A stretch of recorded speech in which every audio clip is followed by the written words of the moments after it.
महाराष्ट्र राज्य मार्ग परिवहन महामंडळ संगमनेर आगार येथील बस आगारामधील चालक तसेच चिंचोलीगाव गावचे भूमिपुत्र बाजीराव निवृत्ती सोनवणे तसेच संगमनेर आगाराचे चालक कोळवाडे गावचे भूमिपुत्र चालक चिमाजी निवृत्ती कुदळ यांचा सेवापूर्ती गौरव समारंभ मंगळवार दिनांक 30 जून 2026 रोजी सकाळी 11 वाजता मान्यवरांच्या उपस्थितीमध्ये संपन्न झाला आहे। कार्यक्रमाच्या सुरुवातीला छत्रपती शिवरायांच्या प्रतिमेचं पूजन करून कार्यक्रमाला प्रारंभ करण्यात आला। तदनंतर मान्यवरांच्या शुभास्ते सेवानिवृत्त झालेल्या बस चालकांचा गुणगौरव करून सन्मानचिन्ह व सन्मानपत्र देऊन गौरवण्यात आले। संगमनेर आगाराचे व्यवस्थापक प्रशांतजी गुंड यांनी यावेळी अध्यक्षपद भूषवले।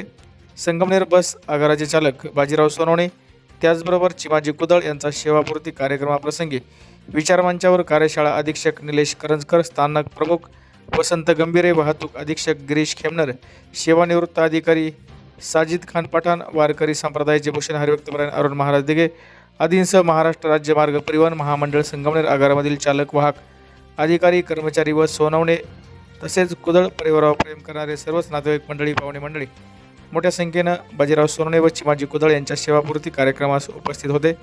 सर्व उपस्थित पाहुण्यांसाठी स्नेहभोजनाचं आयोजन करण्यात आले होते। उपस्थित मान्यवरांकडून बाजीराव सोनवणे आणि चिमाजी कुदळ यांच्या सेवापूर्तीच्या निमित्तानं शुभेच्छा व्यक्त करण्यात आल्या आहेत।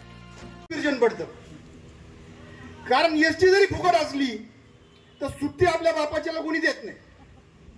कोणताही डेपो मॅनेजर येऊ द्या, कोणताही अधिकारी येऊ द्या, त्यांना सुट्टी देणं शक्यच होत नाही।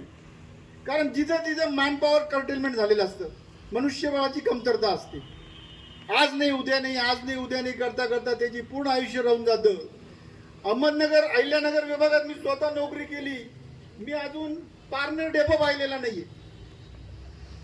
म्हणजे अहमदनगर विभाग अहिल्यानगर विभागातले हे जे 4 जवळचे डेपो आहे ते काही कामानिमित्त गेलो तेवढंच, नाही तर माझंही राहून गेलं। आणि मला वाटतं माझ्याबरोबरचे सेवानिवृत्त झाले अतिशय जुने जाणकार इथे NK शेख असतील, आमचे अरुण देशमुख असतील, ते आहेत। पण सख्खे मामा माझे CP चत्तर आहेत, ते इथे ड्रायव्हर होते। आणि 2014ला म्हणजे 2012च्या भरतीमध्ये मी पेपर दिला नगरला 24 ऑक्टोबर 2012ला।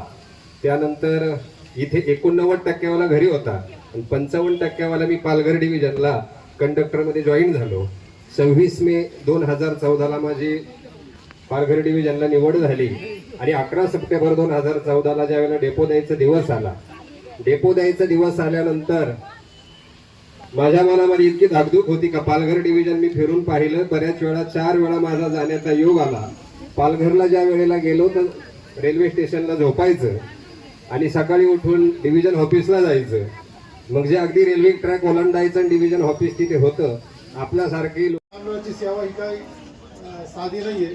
सर्वांना वाटतं की फार सोपी आहे, गाडीत बसायचं आणि जायचं, परंतु पुढे अनेक प्रसंग असे येतात प्रवाशांशी, वाहकांचे आणि चालकांचे, पुढच्या गाड्यांशी। जे पठाण साहेबांनी सांगितलं की निर्णय घ्यायचा जो क्षण असतो तो सर्वोच्च न्यायालयाच्या अगोदर आमचा चालक पटकन घेतो।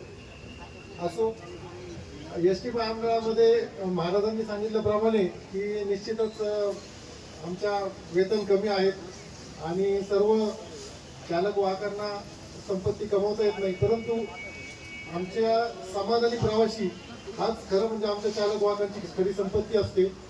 आणि प्रत्येक यात्रेला जी कुठे यात्रा असेल देवस्थानची, जे घडवण्याचं काम आमचा चालक आणि वाहकच करतो।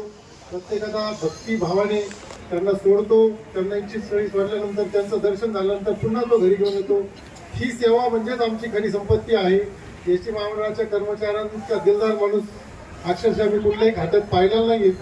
आणि मला एवढंच सांगायचं की भलेही त्यांनी संपत्ती कमवलेली नसेल, परंतु ही जी सेवा भाव त्यांनी कमवलेला आहे त्याबद्दल मी खरंच त्यांचं कौतुक करतो। कारण एवढ्या कष्टातून आमचा एसटी महामंडळाचा कर्मचारी आज सकाळी जरी गेला आणि संध्याकाळी उतरला तरी तो दुसऱ्या दिवशी परत सकाळी त्याचं काम केले। निश्चितच आमच्या आगारामध्ये पोकळी निर्माण होणारच आहे। निश्चित त्यांची पोकळी भरून काढण्यासाठी निश्चित नवीन आमच्या काही कर्मचारी येऊ शकतो। आणि निश्चित मला एवढं सांगायचं आहे की आज ह्या तीनही त्रिमूर्तींचा इथे सत्कार होतोय। एवढा प्रदीर्घ सेवेतून ते सेवानिवृत्त होते। अशी सेवानिवृत्ती सर्वांना लाभेल अशी त्यांनी कामगिरी केलेली आहे। त्यांचा आदर्श सर्व आमच्या चालक वाहकांनी घ्यावा आणि मी त्यांच्या पुढील उर्वरित आयुष्यासाठी देवाची प्रार्थना करतो की त्यांचं उर्वरित आयुष्य हे सुख समाधानाचं भरभराटीचं आणि निरोगी जावं अशी ईश्वरचरणी प्रार्थना करतो आम्ही.